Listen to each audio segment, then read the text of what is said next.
Assalamualaikum warahmatullahi wabarakatuh. Selamat bertemu kembali Bapak Ibu dan sahabat-sahabat semuanya. Kali ini kita akan membahas mengenai alur pembelajaran penguatan profil.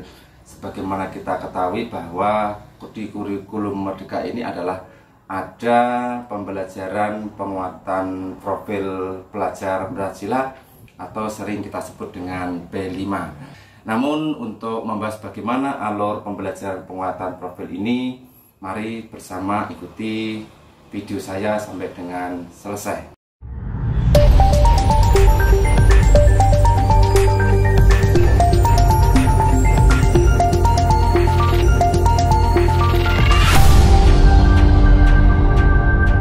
Bapak, Ibu, dan teman-teman, untuk memulai alur pembelajaran proyek ini, dari mana kita akan memulainya? Yang pertama adalah kita menyiapkan proyek, kemudian yang kedua adalah mendesain proyek, kemudian yang ketiga adalah menyusun asesmen proyek. Mari selanjutnya kita bahas satu persatu. Menyiapkan proyek. Menyiapkan proyek ini terdiri dari beberapa langkah. Yang pertama adalah pembentukan koordinator dan fasilitator, yang mana koordinator ini bertugas melakukan koordinasi antar pendidik, memastikan proyek berjalan, dan memastikan rancangan asesmen yang akan dilaksanakan nantinya. Kemudian fasilitator bertugas memfasilitasi para guru tiap kelas untuk membuat modul proyek, memastikan proyek berjalan dengan baik. Biasanya karena koordinator ini dan fasilitator adalah bertugas untuk mengkoordinasi dan memfasilitasi antar kelas dalam kegiatan proyek ini, biasanya koordinator dan fasilitator ini diserahkan kepada guru mapel PJOK dan guru mapel PAI. Kemudian yang kedua adalah menyiapkan sistem dari perencanaan sampai dengan evaluasi. Kemudian yang ketiga adalah membuka jalinan kolaborasi dengan mitra dan sumber belajar. Jadi yang harus disiapkan sekolah di dalam sebelum melaksanakan proyek ini adalah yang pertama membentuk fasilitator dan koordinator, kemudian menyiapkan sistem perencanaan sampai dengan evaluasi, kemudian yang ketiga adalah membuka jalinan kolaborasi dengan mitra dan sumber belajar. Di sini dikandung maksud adalah apabila nanti proyek itu melibatkan masyarakat atau lingkungan di luar sekolah, maka sekolah harus bisa menjalin berkolaborasi dan bekerjasama dengan narasumber yang nantinya dibutuhkan di dalam proyek tersebut. Dasar dari proyek profil ini adalah pandangan Ki Hajar Dewantara mengenai tuntunan segala kodrat yang ada pada anak-anak, agar mereka sebagai manusia dan sebagai anggota masyarakat dapat mencapai keselamatan dan kebahagiaan yang setinggi-tingginya. Di sini filosofi Ki Hajar Dewantara ini adalah menempatkan murid adalah sebagai pribadi yang merdeka, yang sudah mempunyai bakat dan minat yang harus kita kembangkan agar potensi yang ada bisa tumbuh maksimal. Sehingga di sini proyek adalah menguatkan bakat tersebut sehingga bakat-bakat yang ada tersebut bisa tumbuh maksimal. Seperti saya sampaikan tadi bahwa pandangan Ki Hajar Dewantara adalah bahwa anak sebagai pribadi yang merdeka yang harus kita maksimalkan tumbuh kembangnya agar mencapai potensi yang maksimal. Kemudian konteks pendidikan yang ada di dalam proyek ini adalah yang pertama lingkungan, kemudian adalah konteks zaman, yang ketiga adalah berbasis proyek. Lingkungan di sini maksudnya adalah lingkungan di mana siswa itu tinggal, sehingga siswa itu mempunyai atau menangkap isu-isu yang sedang berkembang di dalam lingkungan sekitar mereka. Kemudian yang kedua adalah konteks zaman, maksudnya adalah siswa bisa selalu mengikuti perkembangan budaya dari waktu ke waktu. Kemudian yang ketiga adalah berbasis proyek. Maksudnya di sini adalah murid sebagai subjek dapat mengembangkan keterampilan sosial dengan apa yang dijumpainya sehari-hari. Langkah selanjutnya adalah mendesain proyek.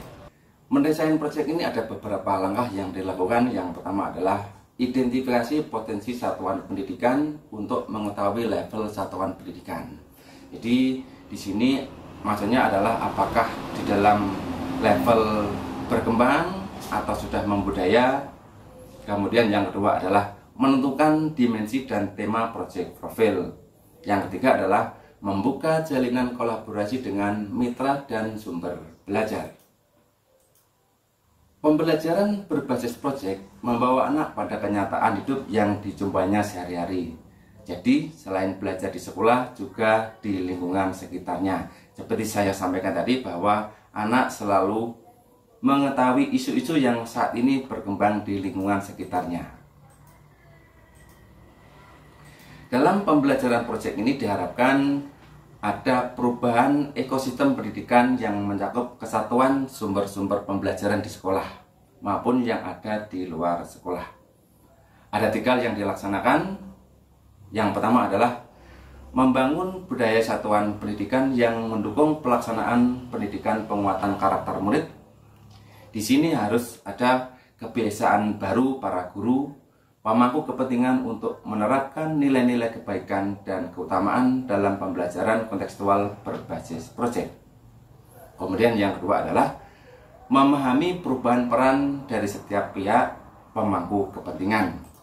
Kemudian yang ketiga adalah mendorong penguatan kapasitas pendidik, diskusi antar guru, sharing dengan kepala sekolah. Dari gambaran itu kemudian kita selanjutnya adalah bagaimana sih alur kegiatan pembelajaran dalam penguatan proyek profil ini. Langkah-langkah yang dilaksanakan adalah alur kegiatan pembelajaran yang harus kita laksanakan adalah yang pertama, refleksi diri dan lingkungan, riset dan observasi, hasil temuan, proses produksi, presentasi hasil karya, kemudian yang terakhir adalah evaluasi dan tindak lanjut. Di sini ada skema alur bagaimana proyek itu nanti dari awal sampai dengan presentasi, kemudian sampai dengan tindak lanjut. Jadi anak-anak nanti kita ajak melakukan refleksi diri dan lingkungan, sesudah itu menemukan topik permasalahan, kemudian melakukan riset, kemudian menemukan hasil temuan, kemudian proses produksi, dan terakhir adalah presentasi karya. Bagaimana langkah-langkahnya? Seperti kita ketahui bahwa dimensi di dalam proyek ini ada hal-hal yang perlu kita ketahui, bahwa ada dimensi, elemen, dan sub-elemen yang ini adalah ditentukan sekolah menyesuaikan visi dan misi sekolah. Kemudian yang kedua ada tema. Tema ini ditentukan oleh guru dan fasilitator. Kemudian topik ditentukan oleh guru dan murid. Jadi sebelum kita menentukan topik yang harus digunakan sebagai topik proyek, maka sekolah harus menentukan dimensi dan elemen, kemudian sub-elemen, kemudian tema ditentukan oleh guru dan fasilitator, kemudian untuk topiknya kita memberi keleluasaan kepada peserta didik untuk menentukan sesuai dengan isu-isu yang berkembang di sekitar mereka. Untuk penentuan dimensi, elemen, dan sub-elemen ini kita berpedoman kepada keputusan Kepala Badan Standar Kurikulum dan Asesmen Pendidikan Kemendikbud nomor 9/KR/2022 yang memuat tentang dimensi, elemen, dan sub-elemen profil pelajar Pancasila pada kurikulum Merdeka. Misalnya di sini sebagai contoh adalah alur perkembangan dimensi beriman, bertakwa kepada Tuhan Yang Maha Esa, dan berakhlak mulia. Di sini sub-elemennya ada mengenal dan mencintai Tuhan Yang Maha Esa, kemudian pemahaman agama dan kebudayaan. Kemudian di sini ada beberapa fase, yang mana ada fase PAUD, kemudian fase A, kemudian fase B, fase C, dan seterusnya. Di sini masing-masing ada elemen yang dikembangkan. Misalnya di sini adalah ada elemen akhlak beragama, sub elemennya adalah mengenal dan mencintai Tuhan Yang Maha Esa. Kemudian yang kedua adalah pemahaman agama dan kepercayaan.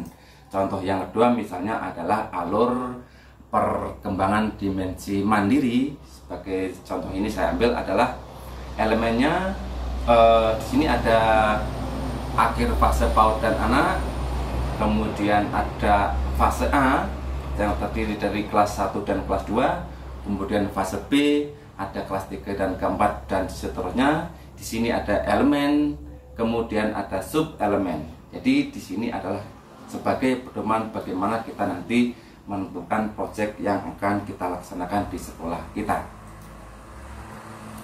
Langkah pertama seperti yang saya sampaikan tadi adalah sebelum memulai proyek, maka kita bersama dengan anak-anak merefleksi diri dan lingkungan.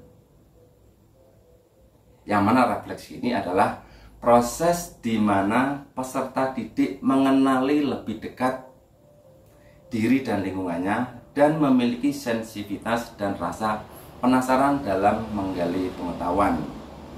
Di sini peran guru adalah menggali persoalan-persoalan yang ada di sekitar. Misalnya di dalam sekitar itu isu yang sangat berkembang, misalnya ada polusi sebagai akibat dari pabrik atau perusahaan yang banyak. Kemudian ada isu-isu yang lain, misalnya kenapa jenis tanaman tertentu sekarang langka. Nah, di situ anak diharapkan bisa menangkap isu-isu yang berkembang di sekitar mereka dan nanti isu-isu tersebut digunakan sebagai proyek dalam penguatan profil ini. Untuk memunculkan isu yang berkembang ini, guru memfasilitasi dan mendampingi anak di dalam menggali isu-isu yang berkembang, yang mana harus ada dialog kesetaraan antara guru dan murid. Kemudian timbullah topik atau masalah yang dihadapi masyarakat pada saat ini di lingkungan anak. Misalnya tentang, seperti saya sampaikan tadi, adalah tentang polusi pabrik, kelangkaan jenis tanaman tertentu. Kemudian dalam hal ini, jika ada kesamaan topik, maka topik tersebut dijadikan satu dan dijadikan satu kelompok. Jadi di sini Bapak Ibu dan teman-teman, di dalam satu kelas topik itu bisa bermacam-macam. Artinya dalam satu kelas itu tidak hanya satu topik yang dimunculkan, tetapi ketika ada siswa memunculkan isu yang ada di masyarakat, ada beberapa topik, maka walaupun dalam satu kelas itu ada beberapa topik di dalam proyek pengembangan profil ini. Suatu contoh misalnya ada beberapa anak yang kebetulan mempunyai kesamaan isu, misalnya adalah sebagai dampak polusi asap pabrik misalnya. Kemudian yang kedua adalah menangkap kenapa tanaman tertentu di lingkungannya sekarang jarang ada dan hilang. Itu kita jadikan topik di dalam nanti proyek peningkatan profil ini. Kemudian setelah siswa menentukan topik atau menangkap isu yang sedang berkembang di masyarakat, maka langkah selanjutnya adalah siswa tersebut melakukan riset atau observasi di lingkungan. Jadi setelah menemukan proses, maka langkah selanjutnya adalah peserta didik akan melakukan proses riset melalui observasi atau wawancara dengan sumber-sumber yang berkompeten dengan atau yang berhubungan dengan isu yang dijadikan topik anak tersebut, dan mengumpulkan data dari berbagai sumber. Data berbagai sumber ini bisa dari literasi berupa buku-buku bacaan, dari internet, kemudian dari sumber-sumber yang lain. Dalam hal ini, guru memandu rencana observasi yang akan dilakukan oleh murid, kemudian murid merencanakan, mempresentasikan rencana-rencana yang akan dilakukan di dalam riset tersebut. Kemudian langkah selanjutnya adalah guru mendampingi siswa dalam mendalami topik informasi yang akan dipelajari. Di dalam presentasi tersebut, hal yang perlu dipersiapkan siswa adalah yang pertama, ada pengantar, persiapan, dan bagaimana nanti pelaksanaan proyek tersebut. Persiapan meliputi kegiatan pemetaan potensi, kemudian merancang instrumen observasi, Kemudian sesudah itu nanti bagaimana pelaksanaan proyek itu mengandung isi bahwa murid akan mengumpulkan data dari sumber pembelajaran, kemudian sumber pembelajaran itu berasal dari buku, narasumber yang kompeten. Dari proses riset tersebut, kemudian ada hasil temuan Bapak Ibu. Dari proses riset yang dijalani, peserta didik akan menemukan beberapa temuan yang nantinya akan dijadikan sumber di dalam pembelajaran proyek profilnya. Di dalam hal ini, peran guru memfasilitasi murid untuk mengaji data observasi, kemudian siswa melakukan presentasi hasil observasi, kemudian dari presentasi ini ditemukan kesimpulan yang merupakan pengetahuan baru. Dari hasil temuan yang sudah mengumpulkan beberapa kesimpulan, langkah selanjutnya adalah proses produksi. Proses produksi ini diawali dari data-data yang berhasil ditemukan saat riset, kemudian peserta didik mempunyai bekal substansi yang dibutuhkan untuk memulai proyeknya. Jadi sebelum memulai proyek, anak melalui referensi sumber-sumber yang didapat, melalui observasi, kemudian melaksanakan proses produksi. Kemudian di dalam proses produksi ini, anak mencari referensi karya, kemudian membuat desain karya. Untuk desain karya ini dimaksudkan untuk menentukan bahan-bahan yang nanti dibutuhkan, kemudian membuat rencana eksperimen untuk referensi karya, kemudian selanjutnya adalah kemungkinan rencana anggaran-anggaran yang akan dibutuhkan di dalam proses produksi ini. Langkah selanjutnya adalah melakukan presentasi hasil karya.